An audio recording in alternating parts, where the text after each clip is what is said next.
Module 4, les médiums. Étude 2, médiumnité chez les enfants. Nous verrons en 2 points lors de ce podcast les inconvénients et dangers dans l'encouragement de l'exercice de la médiumnité, mais aussi en 2e point, la médiumnité spontanée. En traitant, dans le livre des médiums, des inconvénients et des dangers de la médiumnité, le professeur Rivail questionne l'esprit qui l'assistait à cette occasion. Il lui posa la question suivante. Y a-t-il de l'inconvénient à développer la médiumnité chez les enfants ? Et l'esprit répondit de façon incisive. Certainement. Et je soutiens que c'est très dangereux, car ces organisations frêles et délicates en seraient très ébranlées et leurs jeunes imaginations trop surexcitées. Aussi, les parents sages les éloigneront de ces idées, ou du moins ne leur en parleront qu'au point de vue des conséquences morales. Plus loin, le codificateur insiste. Il y a cependant des enfants qui sont médiums naturellement, soit pour les effets physiques, soit pour l'écriture et les visions. Cela a-t-il le même inconvénient ? L'esprit répondit que non. Quand la faculté est spontanée chez un enfant, c'est qu'elle est dans sa nature et que sa constitution s'y prête. Il n'en est pas de même quand elle est provoquée et surexcitée. Ainsi, 2 aspects deviennent évidents. En ce qui concerne la médiumnité chez les enfants, dans l'optique de la philosophie spirite, l'inconvenance d'encourager la pratique de la médiumnité dans la phase de l'enfance et la manifestation spontanée de cette faculté chez les petits. Abordons maintenant l'inconvenance et les dangers dans l'encouragement de l'exercice de la médiumnité chez les enfants. En effet, si la pratique de la médiumnité demande aux adultes discipline, syntonie avec les esprits supérieurs, méditation constante, étude sérieuse et continue, comment exiger qu'un enfant, encore incapable d'une telle rigueur, pratique la médiumnité de façon adéquate ? Éduquer la médiumnité signifie se mettre en dépendance magnétique, mentale et morale d'esprits au niveau évolutif les plus variés. Ainsi, l'enfant inexpérimenté et avec un organisme fragile est nécessairement exposé aux effets d'une approche obsédante. À ce sujet, le professeur Rivail s'explique ainsi. La pratique du spiritisme demande beaucoup de tact pour déjouer les ruses des esprits trompeurs. Si des hommes faits sont leurs dupes, l'enfance et la jeunesse y sont encore plus exposés par leur inexpérience. On sait en outre que le recueillement est une condition sans laquelle on ne peut avoir affaire à des esprits sérieux. Les évocations faites avec étourderie et en plaisantant sont une véritable profanation qui ouvre un facile accès aux esprits moqueurs ou malfaisants. Comme on ne peut attendre d'un enfant la gravité nécessaire à un acte pareil, il serait à craindre qu'il n'en fît un jeu s'il était livré à lui-même. 2e point, la médiumnité spontanée. Si, en contrepartie, la médiumnité est spontanée chez l'enfant, il est clair, selon ce qui a été dit, qu'elle est dans sa nature et que sa constitution s'y prête. Ainsi, ce qui est naturel a une raison de plus pour être traité naturellement, comme on peut le déduire des paroles suivantes de l'esprit supérieur adressées au professeur Rivail. Remarquez que l'enfant qui a des visions en est généralement peu impressionné. Cela lui paraît une chose toute naturelle à laquelle il prête une assez faible attention et que souvent il oublie. Plus tard, le fait lui revient en mémoire et il se l'explique aisément s'il connaît le spiritisme. Il est certain qu'avec l'âge, l'enfant se détache peu à peu des injonctions du monde spirituel, s'associant plus effectivement aux occurrences du plan physique, et en conséquence, les manifestations médiumniques se font plus rares, ressurgissant principalement dans l'adolescence, si l'enfant a pris un engagement plus grand dans la médiumnité. Comme exemple de médiumnité spontanée chez les enfants, nous pouvons regarder de plus près le cas du médium Francisco Cândido Xavier, rapporté par Ramiro Gama, lorsque Chico était âgé de 7 ans. Confié par son père à sa marraine, suite à la désincarnation de sa génitrice, le petit Chico souffrait beaucoup de mauvais traitements qu'il en recevait. Sa seule consolation était dans les moments passés auprès de Maria João de Deus, sa mère désincarnée, à l'ombre des bananiers au fond du jardin. À l'une de ces précieuses occasions, le garçon très peiné demanda aux bons esprits de le retirer de chez sa marraine. Sa mère, en voyant cela, lui demandant de rester patient, et pour réconforter son fils, elle lui annonça avoir déjà fait cette requête auprès de Jésus, afin qu'il envoie un bon ange qui s'occuperait de lui et de ses autres frères. Ainsi, plein d'espoir, dès qu'il avait l'occasion d'être avec sa mère, Chico la questionnait sur l'arrivée de l'ange, et l'esprit répondait sereinement « Attends mon fils ». Après quelque temps de veuvage, M. Johann Candido Xavier, père de Chico, décida de se marier en secondes noces avec Sidalia Battista, qui réclama aussitôt la garde des enfants de Maria João de Deus, y compris de Chico, vu que les enfants étaient dispersés dans plusieurs foyers. En voyant l'enfant, Sidalia ne put dissimuler son amère surprise en voyant les innombrables marques imprimées sur son ventre suite aux tortures causées par la pénétration de pointes de fourchette. Ainsi, sous l'impact de l'émotion, elle embrassa le petit qui répondit promptement au geste de tendresse de la dame. Après ces instants heureux, la belle-mère lui demanda « Sais-tu qui je suis, mon fils ?»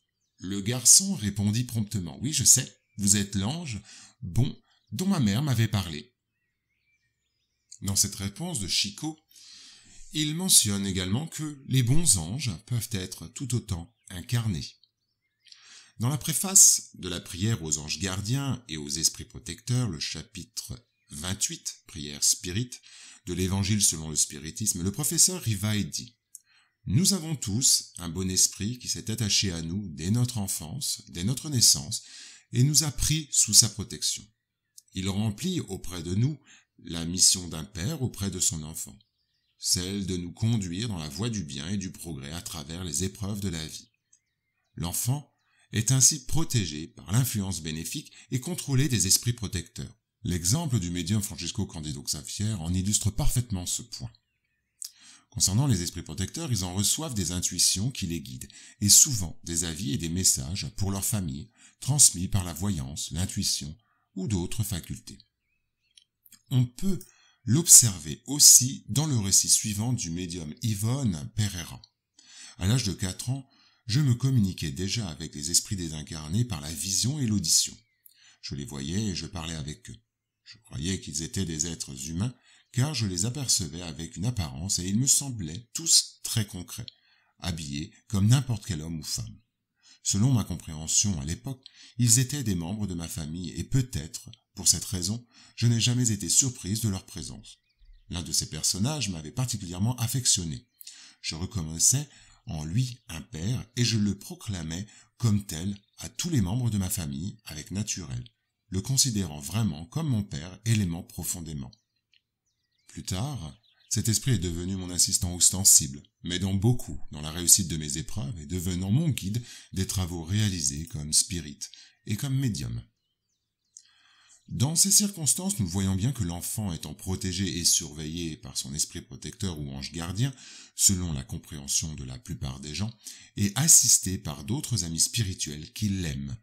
Il n'y a rien à craindre, la famille devant tout d'abord rester calme, confiante, dans les desseins supérieurs, facilitant ainsi l'intervention bénéfique de ces entités. Maintenant, parlons un petit peu des enfants et des problèmes médiumniques. La faculté médiumnique, même spontanée chez les enfants, n'en est pas moins, dans de nombreux cas, douloureuse et préoccupante. À plusieurs époques de l'humanité et dans les 4 coins du monde, on parle de familles tourmentées par la présence des esprits qui se manifestent chez les petits sous diverses formes par plusieurs types de médiumnité avec des objectifs et des intentions les plus variés. Le sujet est extrêmement délicat par la difficulté de comprendre ce qui se passe chez l'enfant, ce qui nécessite la recherche d'une solution heureuse pour ces cas, surtout si la famille ne connaît pas la philosophie spirit. Yvonne Pereira, citant ses propres expériences de dédoublement périspritale, nous donne un autre bon exemple à ce sujet. Voici ces mots.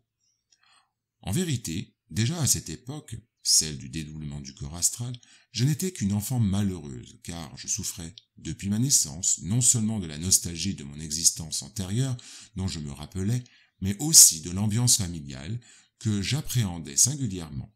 Parmi les angoisses qui m'affligeaient, je craignais l'un de mes frères qui, ce qui n'est pas rare dans la famille nombreuse, me battait fréquemment pour toute contrariété pendant nos fatuités, ce qui m'était douloureux et me terrifiait beaucoup, et que ma sensibilité, qui pouvait être excessive, exagérait comme s'il s'agissait d'un martyr, me complexant ainsi au sein de mon propre foyer paternel. Un soir, inopinément, se produisit avec moi le phénomène de transport dans le corps astral, phénomène de débloumement périsprétal, qui se caractérise comme une mort apparente. Sous l'action du phénomène, je me suis vu à l'intérieur de l'église que j'aimais, devant l'image du Seigneur des Marches, comme cela m'arrivait fréquemment. Mon frère m'accablait alors de ses mauvais traitements, me battant furieusement, déchirant mes vêtements et me tirant par les cheveux. Terrorisé, comme d'habitude, j'ai fait à un moment donné appel au secours du Seigneur.